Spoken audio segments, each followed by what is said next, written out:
le magicien qui vous fait retrouver vos illusions.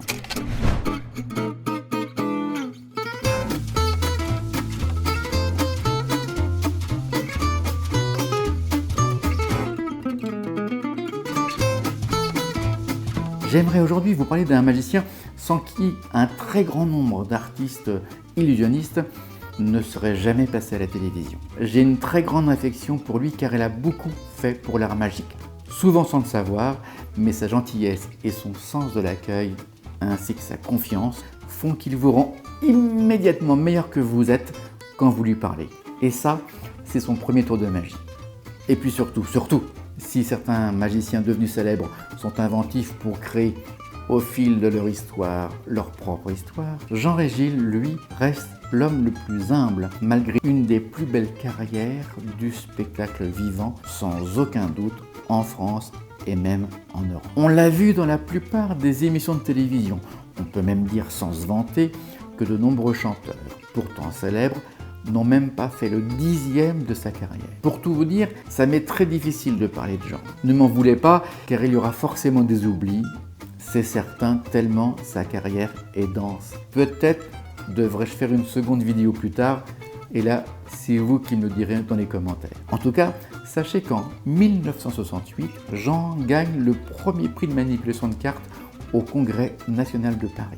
L'année suivante, il rafle le Grand Prix toute catégorie. Comme seul il sait le faire, il travaille comme un fou sur des grandes illusions qui apporteront une touche spectaculaire à son numéro.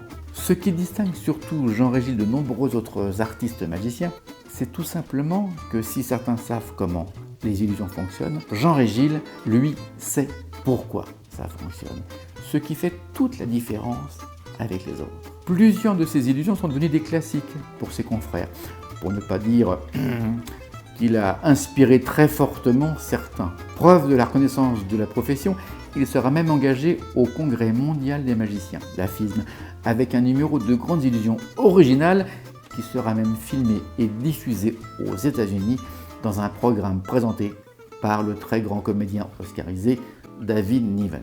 Le succès, appelons le succès, c'est ensuite l'Olympia pendant 2 mois, puis des croisières. Assez amusant ce détail, il a été engagé pour 2 mois de croisière. Et en fait, il y restera 3 ans et demi. Il a joué dans les endroits les plus prestigieux, et cela tout autour du monde. Il fait même partie des très rares artistes capables de travailler aussi bien dans les théâtres que dans des shows en plein air devant 2000 personnes, voire même de réaliser ce qu'on appelle un spectacle de close-up aux tables d'un spectateur. Il sera souvent sollicité pour la télé. Il est même souvent engagé comme conseiller magique pour les plus grands shows. On le voit ici en pleine préparation pour l'apparition de Johnny Hallyday à Bercy. Il travaillera aussi pour Dominique Webb, à Mogador, Gilles Arthur, pour les shows de Daniel Harry, pour Bertrand Lotte au Futuroscope, etc., etc., etc.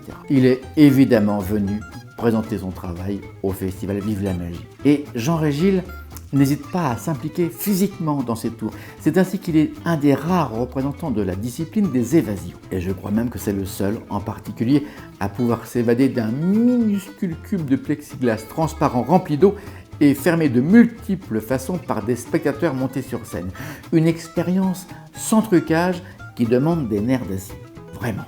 Véritable bourreau de travail et expert reconnu, je vous l'ai dit, il travaille aussi sur des spectacles dédiés aux tout petits, avec Roselyne, son épouse charmante, avec un spectacle haut en couleur et en magie. Pouic Pouic, la magicienne et les 3 secrets du bonheur. Et un bonheur n'arrivant jamais seul, le bonheur est toujours présent avec Jean. La preuve, en 1997, il a créé un spectacle de magie théâtrale, Si magie m'était comptée, la petite histoire des grands illusionnistes avec la présentation sur scène de leurs plus grandes illusions. Un spectacle salué par le public et la critique de façon unanime, comme étant original, spectaculaire et émouvant. Un journal a même titré « Les illusions enfin retrouvées ». Un vrai bonheur en fait, étonnant. Un plaisir de vous retrouver tous les jours. Alors, pour continuer l'aventure ensemble, mettez un petit pouce bleu, ou bien commentez la vidéo, encore mieux, abonnez-vous, évidemment.